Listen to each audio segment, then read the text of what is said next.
How to fix Realtek audio not working in your Windows 10 or Windows 11 computer.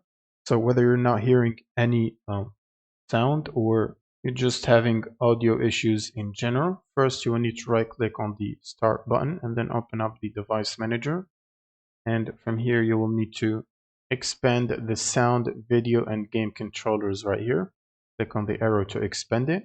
And from here you should find all the audio devices. So you should go one by one for these audio devices, except the ones that are created by applications such as Nahimic or VB audio cable or voice mod.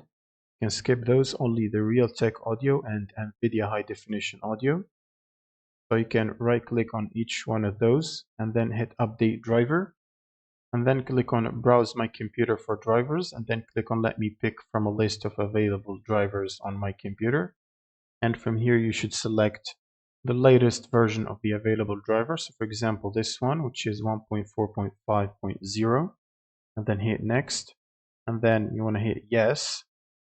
And you should do the same for the Realtek R audio as well. Update driver and browse and do the same steps. So except for those that are created by applications such as VB audio, voice mod and stuff like that.